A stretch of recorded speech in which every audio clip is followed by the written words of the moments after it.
विक्रम सम्वत 1990 सालको भूकम्पलाई फर्केर हेरौँ। सहरी भूकम्पीय जोखिम र त्यसको न्यूनीकरणतर्फ राम्ररी ध्यान नपुगेकाले काठमाडौँमा मात्रै 10,000ले ज्यान गुमाउनु पर्यो।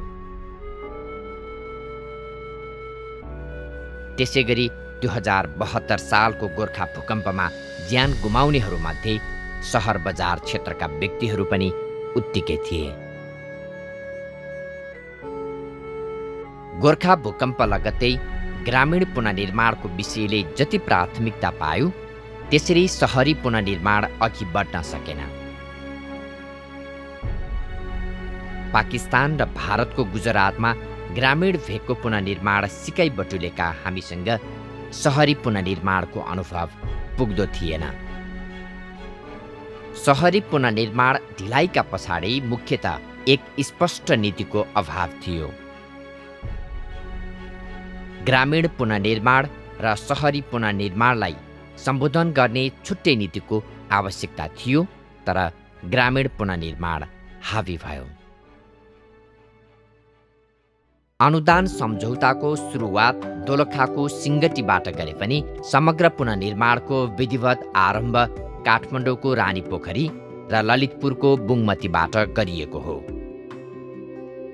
तर आवास पुनर्निर्माणमा ग्रामीण क्षेत्रले केही महिनामै जुन खालको प्रगति देखाउँदै गए त्यसको तुलनामा बुङमती, खोकना, साँखु, नुवाकोट, गोर्खा र द्वाल्खा जस्ता सहरी बस्तीहरूको पुनर्निर्माण करिब शून्यमै थियो।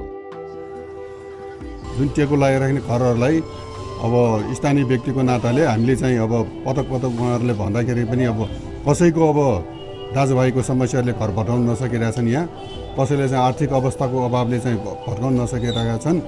अब हुँदा पनि हामीलाई चाहिँ एकदम अप्ठ्यारोमा चाहिँ हामी चाहिँ कुनै दिन यसमा चाहिँ दुर्घटनामा पर्न सक्ने सम्भावना धेरै छ हामीलाई।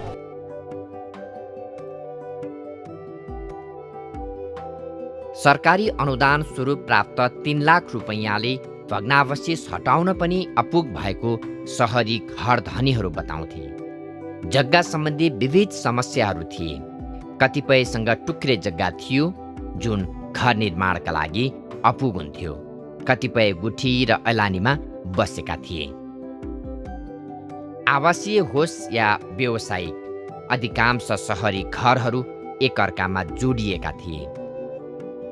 कति घरमा बहुतले समस्या थियो त कति घरमा बहुस्वामित्व।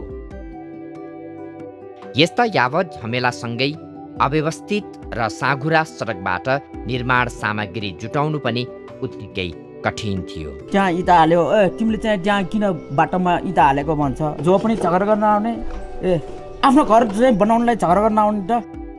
कति सम्पदा क्षेत्रमा पर्ने बस्तीहरू थिए त कति विश्व सम्पदा आसपासमा थिए। केही बस्तीहरू ऐतिहासिक महत्त्व बोकेका पनि थिए, जसको पुनर्निर्माण फरक ढङ्गले गर्नुपर्ने थियो। यसरी हेर्दा हरेक सहरी बस्तीमा बेग्ला बेग्लै चुनौती थिए। परम्परागत र ऐतिहासिक सम्पदा बस्तीहरूको पुनर्निर्माणका लागि छुट्टै मापदण्ड थियो। बस्ती विकास, सहरी योजना तथा भवन निर्माण सम्बन्धी मापदण्ड त थिए नै, राष्ट्रिय भवन निर्माण संहिताको पूर्ण पालना गर्नुपर्ने नियम थियो, तर त्यतिले पुगेन। यससँगै विकास साझेदार सङ्घ संस्थाहरूको संलग्नता पनि ग्रामीण पुनर्निर्माणको तुलनामा सहरी क्षेत्रमा निकै कम थियो।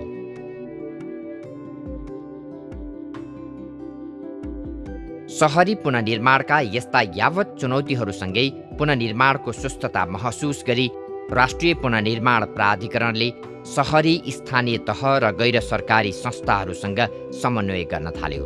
यसका लागि योजना तर्जुमा, परामर्शदेखि कार्यान्वयनसम्मका विषयहरूमा व्यापक छलफल र तयारी गरियो। एनसेट जस्ता संस्थाहरूले त सहरी बस्तीहरूको पुनर्निर्माणका लागि गुरु योजना नै बनाई काम गरे, जुन प्रभावकारी पनि देखियो। टोलमा नै बसेर र त्यहाँको जग्गाको आकृति हेरेर फिल्डमै नक्सा बनाइदिनका लागि पनि हामीले चाहिँ नगरपालिकाले र एनसेट मार्फत चाहिँ त्यो टेक्निकल सपोर्ट पनि गरेका छौँ। केही स्थानीय तहहरूले सहकारीबाट न्यून ब्याजमा ऋण उपलब्ध गराउने व्यवस्था मिलाए।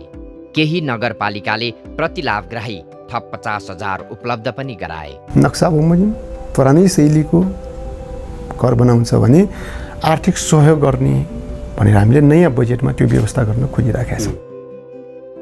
कतिपय सम्पदा बस्तीहरूमा राष्ट्रिय पुनर्निर्माण प्राधिकरण मार्फत समेत थप 50,000 रुपैयाँ सहयोग मिल्यो। सहरी क्षेत्रमा काम गर्न दक्ष डकर्मीहरूको कमी थियो। त्यसका लागि विभिन्न सङ्घ संस्थाहरूले तालिम मार्फत डकर्मी उत्पादन गरे।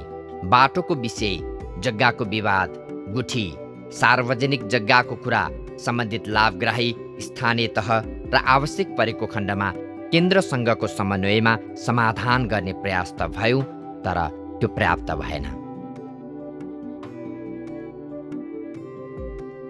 सहरी पुनर्निर्माणको शैली, स्वरूप र संरचनाका आधारमा पुरातत्व विभाग, केन्द्रीय आयोजना कार्यान्वयन इकाइ भवन लगायत अन्य निकायहरूले प्रयास त गरे, तर त्यसले अपेक्षित गति लिएन। सन् 2021 जनवरी महिनासम्म ग्रामीण भेगको पुनर्निर्माण प्रगति 81.1% देखिन्थ्यो भने सहरी पुनर्निर्माण मुस्किलले 61.61% पुगेको थियो। अझ काठमाडौँ उपत्यकाभित्रको आवास पुनर्निर्माण प्रगति त 38.8% मात्र थियो। करिब 5 वर्षसम्म यस क्षेत्रमा जे जति प्रगति हासिल भयो त्यसले के सन्देश दिन्छ भने विपद पछिको सहरी पुनर्निर्माण तथा पुनरुत्थान निकै जटिल हुने रहेछ। यो नेपालको लागि मात्र नि कि जहाँ पनि यो सहरी पुनर्निर्माण चाहिँ एकदमै गाह्रो, पीडादायी, लामोहरू हुन्छ। जे समस्या छ त्यो समस्या चाहिँ नि सामाजिक र आर्थिक र चाहिँ नि राजनैतिक तौरमा चाहिँ नि गर्नुपर्ने छ। सहरी क्षेत्रमा सामाजिक प्राविधिक सहायताको ठूलो जरुरी थियो। यसका लागि साझेदार सङ्घ संस्थालाई परिचालन गराउन सकिन्थ्यो। आर्थिक सहयोग होस् वा प्राविधिक र नीतिगत, भूकम्प पछिको पुनर्निर्माणका सन्दर्भमा ग्रामीण भेग र सहरी भेगलाई एउटै डालोमा राखेर काम थाल्न नहुने रहेछ। वित्तीय सुरक्षाका रूपमा सरकारले नै कोष स्थापना गरिदिएको भए धेरैले सहुलियत ऋण लिएर घर निर्माण गर्ने थिए। यस्तो कोषको स्थापना स्थानीय तहले आफ्नै स्रोतमा गर्न सकेको भए अझ प्रभावकारी हुन्थ्यो। यसका अतिरिक्त जोखिम वहन गर्नका लागि प्रकोप बिमाको पनि व्यवस्था गर्न सकेको भए लाभग्राहीमा आर्थिक भार कम महसुस हुने थियो। ग्रामीण क्षेत्रमा एकीकृत नमुना बस्तीहरू नै बनेका छन्, तर सहरी क्षेत्रमा एकीकृत बस्ती बनाउन सकिएन। ल्यान्ड पुलिङको विषयमा धेरै चर्चा भयो, तर कार्यान्वयनमा ल्याउन सकिएन। बुङमती, खोकना र द्वालखामा जसरी गुरु योजना बनाएर काम गरियो त्यहाँ देखिने गरी काम भने भएको छ। घरधनी स्वयं अग्रसर हुँदा पुनर्निर्माण प्रभावकारी भएको देखिन्छ। सहरी क्षेत्रका बासिन्दा पनि आफै सचेत र सबल बन्नु महत्त्वपूर्ण छ।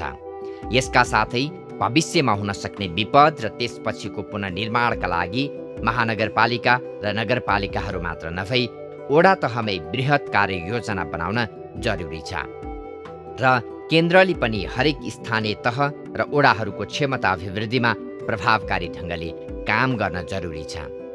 भूकम्प पछिको सहरी पुनर्निर्माणमा नेपाल अन्तर्राष्ट्रिय नमुना बन्न सक्थ्यो, तर यस सवालमा भने हामी चुकेका छौँ।